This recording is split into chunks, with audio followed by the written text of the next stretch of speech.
ناظرین، ماہرین بتاتے ہیں کہ مینگروو کی 8 اقسام پائی جاتی تھی پاکستان کے اندر، لیکن اب صرف 4 رہ گئی ہیں۔ اور یہ جو خواتین اور مرد نرسریز میں کام کر رہے ہیں، یہ صرف اور صرف ان کے تحفظ کے لیے یہاں پر کام کر رہے ہیں، تاکہ یہ مینگروو جو ہے وہ پھیل سکیں پورے ساحلی پٹی کے اوپر، تاکہ قدرتی آفات سے جو ہے وہ ہم بچ سکیں۔ اس کے ساتھ ساتھ WWF جو ہے وہ اس میں ایک اہم رول جو ہے وہ ادا کر رہی ہے۔ کتنے رقبے کے اوپر ہمارے پورے پاکستان کے اندر، خاص طور پر جو ہماری ساحلی پٹی ہے، اس میں کتنے رقبے تک جو ہے یہ پھیلے ہوئے ہیں، تو آئیے WWF سے جانتے ہیں۔ پوری دنیا کے اندر مینگرووز کی 8 سپیشیز پائی جاتی تھی، جن میں سے اب صرف 6 رہ گئی ہیں، اور لیکن پاکستان کے اندر سندھ اور بلوچستان کے کوسٹل ایریاز میں صرف 4 سپیشیز پائی جاتی ہیں، جن میں سے ایویسینیا مرینا، رائزوفورا، ایجیسراس اینڈ سیریوپس ٹیگال جو ہیں وہ مین 4 سپیشیز ہیں جو کہ یہاں پر پائی جاتی ہیں۔ اگر ان کی تعداد کی بات کریں ہم، تو ان کی تعداد میں ایویسینیا مرینا جو ہے وہ ایک ڈومیننٹ سپیشی ہے، جو کہ زیادہ تعداد میں یہاں پر پائی جاتی ہے due to the some favourable conditions, environmental conditions جس کی فیوریبل ہیں، اس وجہ سے وہ یہاں پر زیادہ پائی جاتی ہے۔ اس کے بعد رائزوفورا ہے جو دوسرے نمبر پہ زیادہ تعداد میں یہاں پر پائی جاتی ہے، اور ایجیسراس اینڈ سیریوپس ٹیگل پائی جاتی ہے جو کہ کم تعداد میں یہاں پر پائی جاتی ہے۔ مینگروو جنگلات چھوٹی مچھلیوں، شیل فش، نایاب قسم کے جھینگوں، کیکڑوں اور دیگر کئی اقسام کی عماج گاہ ہے۔ مینگرووز کی بائیو ڈائیورسٹی کافی رچ ہے اور ڈائیورسیفائی ہے، اور اس کے ایکو سسٹم یہ جو ہے مینگروو جو ہے وہ 300 سے زیادہ اسپیشیز آف فش کو سپورٹ کرتا ہے۔ اگر ہم یہاں پر بات کریں کہ یہ کتنی زیادہ اسپیشیز کو یہاں پر سپورٹ کرتا ہے، تو 1 ہیکٹر پہ اگر فلی ہیلدی مینگروو گرو کیا ہوا ہے تو وہ 100 types of fish, 100 kg of fish, 15 kg of shrimps and 25 kg of crab and 200 kg of shell fish کے اتنی پوٹینشیل ہے کہ وہ اس کو سپورٹ کرتا ہے۔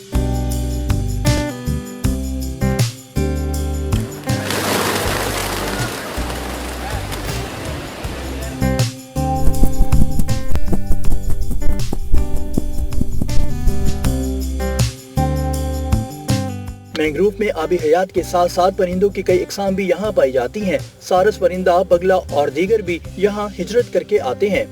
مینگرووز کی دوسری برڈز کی بھی اسپیشیز ہے جن کو یہ ایک ہوم گراؤنڈ ہے دوسرے برڈز کی اسپیشیز کا بھی۔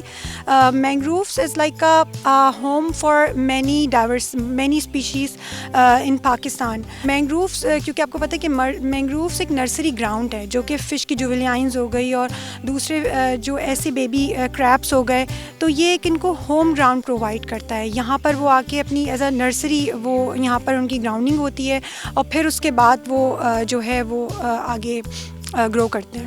ٹرٹلز کا اس کے ساتھ اتنا کوئی لینا دینا نہیں ہے۔ ہاں، ٹرٹلز ایک ٹیریسٹریل اینیمل ہے، تو ٹرٹلز کو بھی یہ ایز اے ہوم پرووائڈ کرتا ہے۔ مینگروو نہ صرف آبی حیات بلکہ یہاں رہنے والوں کے لیے روزگار کا بھی ذریعہ ہے۔ مینگروو کے جنگلات کا بڑا حصہ صنعتوں سے خارج ہونے والی آلودگی سے متاثر ہو رہا ہے۔ اس کی حفاظت ہر ایک کی ذمہ داری ہے۔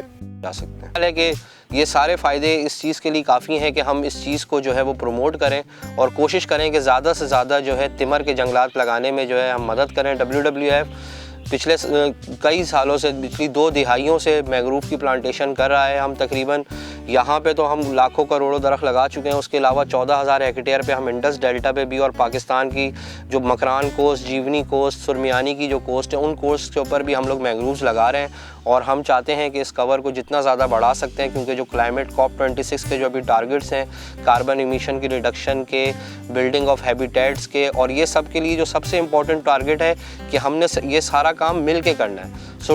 جو کہ WWF کا بھی ایک لوگو ہے کہ ٹوگیدر پاسبل، تو ٹوگیدر پاسبل کہ ہم اس مینگرووز کے جنگلات کو انکریز کریں، اس کی ڈیفارسٹیشن روکنے کی کوشش کریں، اور زیادہ سے زیادہ جو ہے کلائمیٹ کی انوائرمنٹل چینجز کے لیے، جو کہ آپ دیکھ سکتے ہیں کہ ابھی جیسے جیسے چینجز ہو رہی ہیں، مونسون کی بارشوں کے بدلاؤ ہو گئے ہیں یا سیلاب آنے کے خدشات زیادہ ہو گئے ہیں، تو تمر لگانے سے ہم اپنی اکانومی کو بھی سپورٹ کر سکتے ہیں اور یہاں کے لوگوں کی زندگیاں بھی بچا سکتے ہیں۔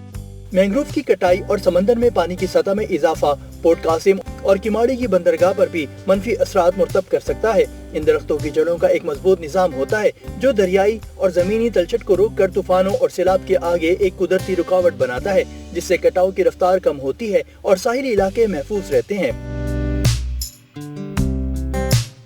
تو آپ دیکھ سکتے ہیں کہ میرے ہاتھ میں ایک مینگروو کا چھوٹا سا پودا ہے، اور آپ دیکھ سکتے ہیں کہ اس طرح کیسے اس نے اپنے ساتھ سوائل کو بائنڈ کیا ہوا ہے اور کس طرح سے سوائل کو بلڈ کر کے اس کی جو روٹس ہیں وہ چل رہی ہیں. اور اسی طرح آپ میرے بیک پہ دیکھ سکتے ہیں کہ جو مینگروو کی یہ ڈینس روٹس ہیں جو کہ اندر کی طرف ہوتی ہیں اور اپنے ساتھ جو ہے وہ سوائل کو بائنڈ بھی کرتی ہیں اور سوائل کو بلڈ بھی کرتی ہیں.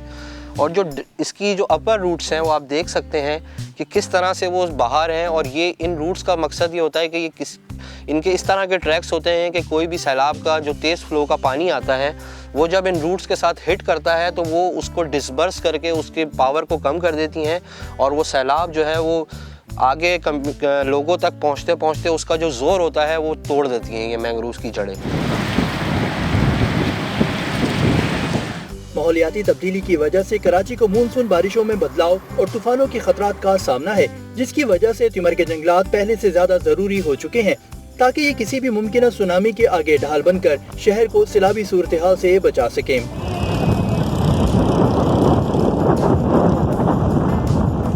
جو ڈینس روٹس ہیں وہ سوائل کو بلڈ کرتی ہیں اور اس کے علاوہ اپر روٹس اور ڈینس روٹس مل کے جو سیڈمنٹس ہمارے پاس آ رہے ہوتے ہیں ان سیڈمنٹس کے ڈپازٹس کو یہیں پہ سٹور کر لیتی ہیں.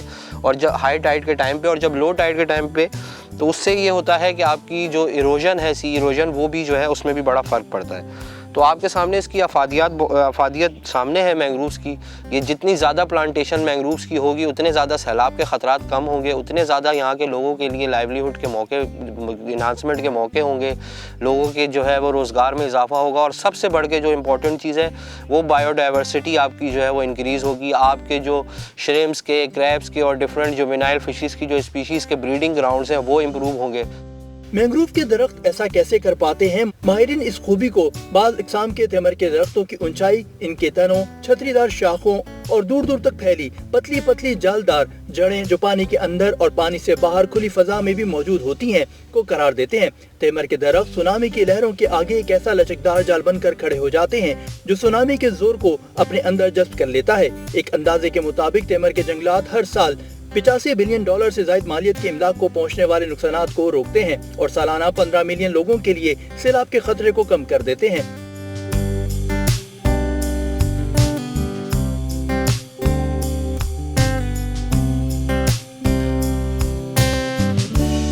ناظرین، ہم نے یہ تو جان لیا کہ اگر یہ مینگروو کے درخت نہ ہوں تو کتنے بھیانک نقصانات جو ہیں وہ ہو سکتے ہیں. طوفان ہو، زلزلہ ہو، اس کا اثر جو ہے وہ نظر آئے گا. اللہ تعالیٰ نے ہمیں ہر چیز سے نوازا ہے. مینگروو ہمارے پاس بے انتہا لگے ہوئے ہیں، پورا جنگل ہے چاروں طرف، لیکن بدقسمتی سے ہم اس کا خیال نہیں رکھ رہے جس کا خیال ہمیں خود کرنا چاہیے. کیونکہ جتنی بھی ملز ہیں ان کا جتنا بھی ویسٹ جو مٹیریل ہے، جو واٹر ہے، وہ سب کا سب پانی جو ہے کیمیکل سے بھرا ہوا، وہ سب کا سب سمندر میں آ رہا ہے. میں دکھانا چاہوں گا میرے پیچھے جو آپ کو پانی نظر آ رہا ہے، یہ پانی بالکل بلیک ہو چکا ہے، سمندر کا یہ پانی ہے. اور جتنے بھی ساحل ہے یہاں پہ وہ سب کا سب بلیک ہوتا جا رہا ہے. اس کے اندر آبی حیات ہے. کیونکہ جس وقت میں یہاں پہ انٹر ہوا تھا یہاں پہ مچھلیاں مجھے تیرتی ہوئی نظر آ رہی تھی، لیکن شاید وہ اب چھپ گئی ہیں اور ویسے بھی کالا پانی اس کے اندر نظر نہیں آئیں گی.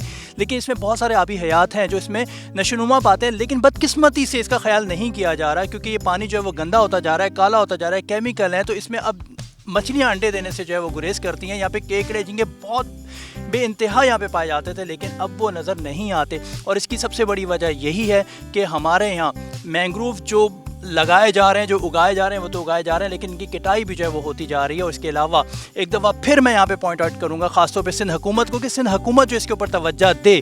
جتنی بھی ملز ہیں، جتنی بھی کیمیکل فیکٹریز ہیں، وہاں سے جتنا بھی کیمیکل نکل رہا ہے وہ سب کا سب سمندر میں آ رہا ہے. اس کو روکنے کی بے انتہا ضرورت ہے. اس کے اوپر سنجیدگی سے سوچنا ہوگا، ادروائز ہم بھی انہی ممالک کے اندر آ جائیں گے جس وقت ہم رو رہے ہوں گے کہ ہمارے پاس مینگروو نہیں ہے، ہمارے پاس مچھلی نہیں ہے، ہمارے پاس جھینگے نہیں ہیں. کیونکہ یہ آہستہ آہستہ چیزیں جو ہیں وہ یہاں سے ختم ہوتی جا رہی ہیں. یہاں لیں گے ایک چھوٹا سا بریک کے بعد واپس آئیں گے. ہمارے ساتھ رہیے گا.